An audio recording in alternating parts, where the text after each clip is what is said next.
last time we have to hear from FanDuel, but we're going to give them some love because we love FanDuel. They're the #1 sportsbook in all of America. It is unquestioned, undisputed, and undeniable. If you want to get in on the action, there's no better time to do that than literally right now. New customers get $150 in bonus bets by winning any $5 money line. That's a $5 money line bet that gets you $150 in bonus bets. So if you've been thinking about joining FanDuel, there's no better time to get in on America's #1 sportsbook. The app is so easy to use with player props, spreads, over-unders, and much, much more. If you can think about betting on it, you can find the prop for it on FanDuel.com. So make sure you visit FanDuel.com/UCSS to kick off the NFL season.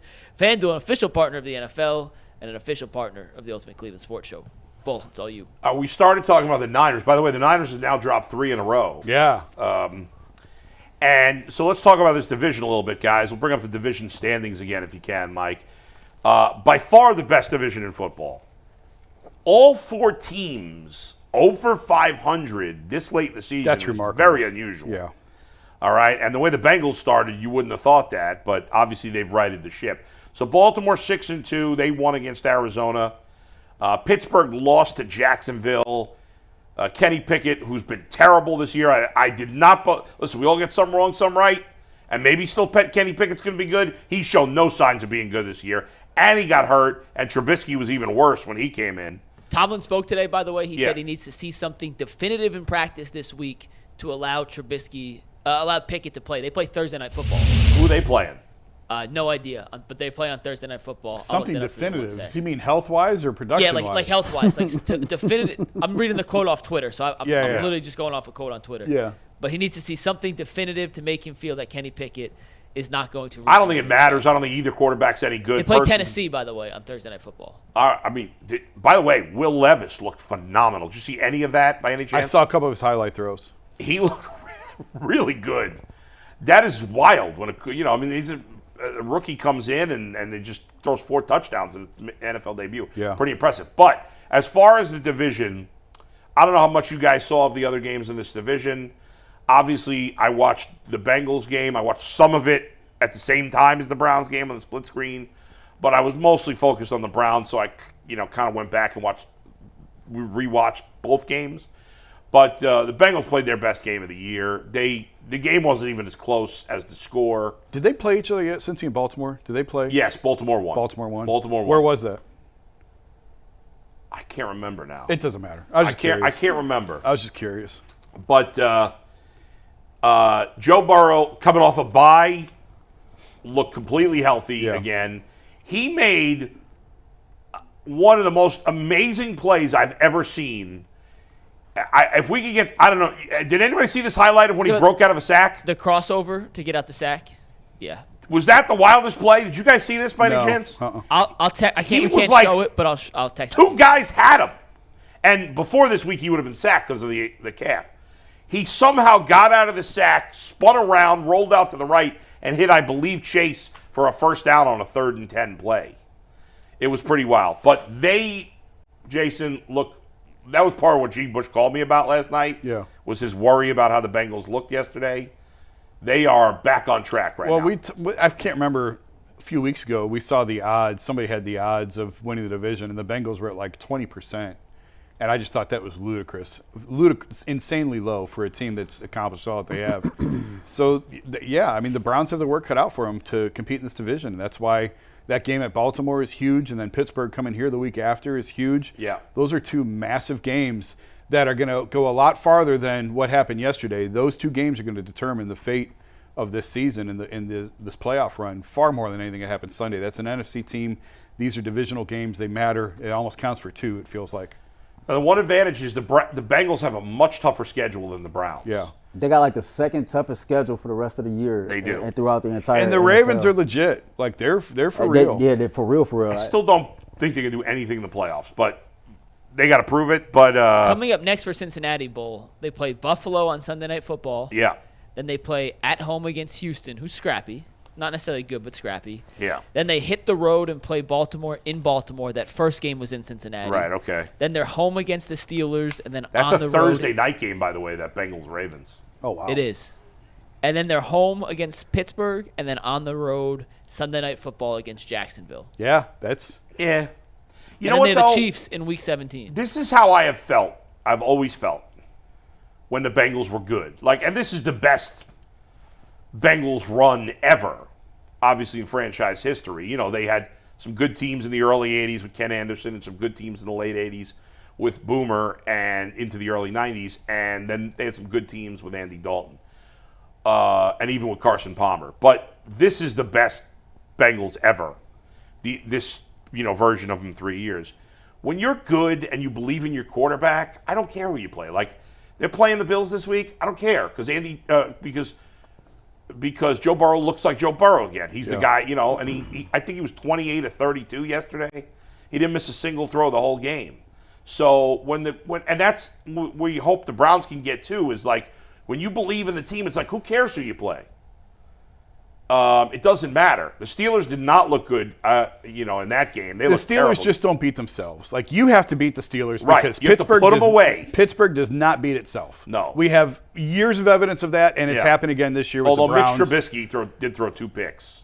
Yeah, but this is still you have to go out there and win the game. They're not going to hand it to you. Right. They're never. Yeah. And that to me is the worst team in the division, and yet they're Yes, still 4 definitely. and they're It's still because 4 the and 3. Browns and the Ravens both handed the Steelers games. Yeah, that's why I say you have to beat them because they're Right. not going to beat themselves. I think the Ravens is actually the class of this division. I think, all the talk during the offseason about Lamar Jackson wanting his money so far, now granted he got to do it in the playoffs. So far, he's proved to be worth the money that he's gotten.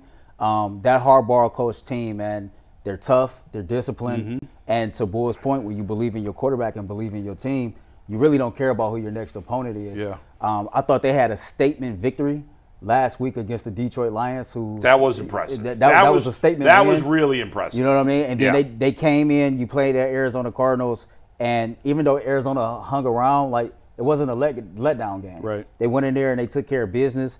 You look at Pittsburgh, I'm with you. They don't beat themselves.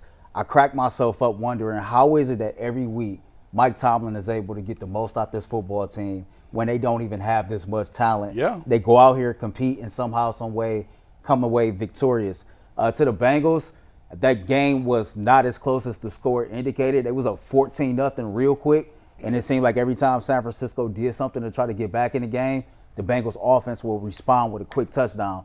I think Purdy threw back-to-back interceptions on back-to-back drives. Yeah. The last one, the very next play, I think they even had Jamar Chase double covered, and it was like Burrow hit him so perfect in stride that it was almost like he was walking by himself. But you got a tough division here. You got every team with at least one divisional win except for the Cincinnati Bengals, and I'm pretty sure that'll change. But I mean, I still think that they're going to win the division. Yeah, I still take the Bengals to win you it. look at Baltimore, man. They're You think the Bengals are 4-1. going to still win the division? Yeah, I do. They're 4-1 on the road, 2-1 in the division, 4-2 in the conference. So as you talk about the conference games, every team has at least 3 wins in the AFC conference except for Cincinnati. Yeah. And Bengals every don't have team any wins against has the AFC. at least, And I still one think they're division going to win win. the division. But they got the toughest road. Bizarre stat on the Bengals here. First team in the history of the NFL since the merger, which was what, 70, 69? 70, I think. First team in the history of the NFL since the merger to get their first 4 wins against the non-conference team. Wow. Just an oddball stat. Yeah. They beat the whole NFC West. Yeah. If you had to predict the division order of finish today, you just said you got the Bengals. I mean, they're way behind. They're 2. Let's see. They're 4 Well, and 3 if they beat Baltimore, in the next matchup. In But the they got to next- play Buffalo, Kansas City, yeah. Jacksonville. Maybe I was getting ahead of myself a little bit there. I don't know what Baltimore has left. Let's see. Up next for Baltimore. Yeah. And the up next you gave for Cincinnati didn't even include Kansas City, who they play late in the year. And the Browns again. Yeah. So Baltimore has Seattle at home this week, then Cleveland at home next week, then Cincinnati at home on Thursday Night Football. They got That's 3 straight home games? 3 straight home games. Wow. Seattle, Cleveland, All Cincinnati. tough games. Then they go on the road to Los Angeles to play the Chargers. Then they welcome the Rams. Then they hit the road. This is a tough way to end the season. At Jacksonville, at San Francisco, home versus Miami, home versus Pittsburgh. They don't have any. Listen, the AFC North is tough. It's going to be a slog. But if you had, come on, I'm going to make everybody do it. You had to bet right now, predict the order of finish in the AFC North. What is it? Mike, you want to start? Yeah, I'll go first. Go ahead. Cincinnati scares the absolute living dog crap out of me. When Joe Burrow's cooking, and we talk about back to the very beginning of the show, today's show, if your quarterback goes down, you're kind of screwed. And when you have a guy who's in that top tier level that we all hope Deshaun Watson can get back to, everything else is easier. I trust Joe Burrow more than I trust Lamar Jackson. And with one game difference, or really it's 1.5, they're 6-2, Cincinnati's 4-3. But it's more than 1.5 because right now the Ravens have the tiebreaker. Granted, I still like Cincinnati's chances. If I had to predict today, I would go Cincinnati 1, Baltimore 2, Cleveland 3, and Pittsburgh 4. I think I'm right with them. Same exact order. Cincinnati, Baltimore, Cleveland, Pittsburgh. Baltimore, Cincinnati, Cleveland, Pittsburgh. I'm going to go Baltimore, Cincinnati, Cleveland, Pittsburgh, too. So we all had the Browns finishing third. Now, with that being said, though, let me make something very clear. Yeah.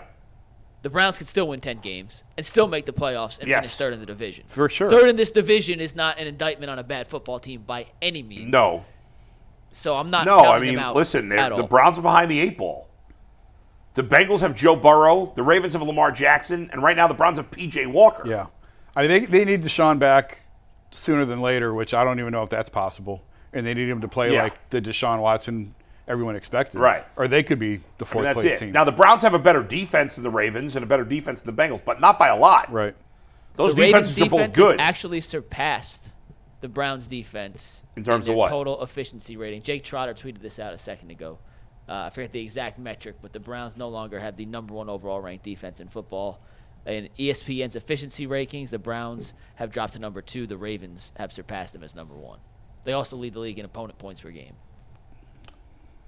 I'd still take the Browns defense, but just don't. Yeah, I mean, there you go. And those, interestingly, Gus Edwards the last 2 weeks has played very well for Baltimore. Also, they played a nothing team obviously in Arizona, but they didn't fall down to the competition. Their 2 losses are against. What's funny about the Ravens is their 2 losses are against the Steelers and the Colts, who were like middle of the road teams at best. Well, Colts almost beat the Browns too. Do they have any? The Ravens wins. They beat the Bengals. They beat the Browns. They started the season. We'll go through their schedule. The Lions was a good win. They beat the Texans by 16. That was C.J. Stroud's first game. Right. D'Amico Ryan's first game. Then they beat the Bengals. That game was close, but not as close as the final score Yeah, it was. may have indicated. Then they lost to Indianapolis in Week 3. Right. They beat the Browns 28-3 in Week 4. Then they lost to Pittsburgh the following week. And in the last 3, they beat Tennessee in a weird, ugly London game. Yeah. 24-16. Justin Tucker had 6 field goals in that game. Then they beat the absolute living dog poop out of Detroit. And then they beat Arizona by 7. That game was so weird. That game's the anomaly. I feel like going into the Lions game, I was not really buying the Ravens. Because even though they had a good record, And I it's funny wasn't the Lions are overly suddenly impressed. the bar. The Lions are the litmus test now. Well, for because teams. the Lions had been playing great. I know. In particular, the Lions' offense had been fantastic going into that game. Yeah. And their offense just did nothing. Yeah. And so that was kind of eye-opening about the Ravens' defense that game. But I think what we keep getting reminded of every week is that more than ever, maybe, this is a week-to-week league. Absolutely. Look how bad the Chiefs were.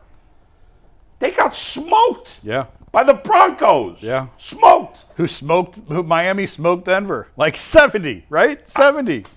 And then Denver comes back and beats Kansas City. It's just crazy. It's really hard to predict things week by week. That's what makes the NFL fun, though. That's what makes the NFL what they are. They've always been a league that's been driven by parity. The term any given Sunday is not cliche.